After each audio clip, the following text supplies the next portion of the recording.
అందరూ బాగున్నారండి. ఈరోజు గ్లాసు ఓరిపిండితో తపాల చెక్కలు చేస్తున్నా. కరివేపాకు, జీలకర్ర, అల్లము, ఉల్లిపాయ ముక్కలు, పచ్చిమిరపకాయలు తీసుకున్నా. కొంచెం అయితే ఉప్పు వేస్తా. నానబెట్టుకున్నాను కదా శనగపప్పు, అవి అయితే వేసానండి నేను. కొంచెం కొంచెం నీళ్ళు పోసుకొని అయితే ఇలా కలుపుకోవాలి పిండి ముద్దలాగా.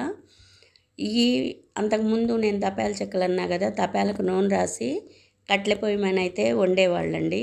ఇప్పుడైతే నేను అలా కాదు, రేకు మీనే చేస్తున్నా. ఈ పప్పులు అవన్నీ వేసాం కాబట్టి పిల్లలు ఇష్టంగా తింటారు. తినేటప్పుడు మనకి కూడా చాలా రుచిగా ఉంటాయండి ఇవి. ఆరోగ్యానికి కూడా మంచిదే. ఒక జిడ్డు కవర్ మీద ఆయిల్ రాసేసి ఇలా అయితే ఒత్తుకుంటున్నా నేను.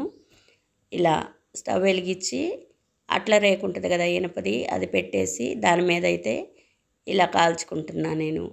వేసిన తర్వాత కొంచెం ఆయిల్ పోసేసి మూత పెడితే ఆ వేడికి మగ్గిద్ది కదండి, అందుకని ఇలా చేసుకుంటున్నా. ఆ తపాలకు అంటించడం అవి నాకైతే రావండి. ఇవి చేసుకొని తినండి, పిల్లలకు పెట్టినా కూడా చాలా ఇష్టంగా తింటారు. మనకైనా బాగుంటుంది, ఆరోగ్యానికి కూడా చాలా మంచిదే ఇవి.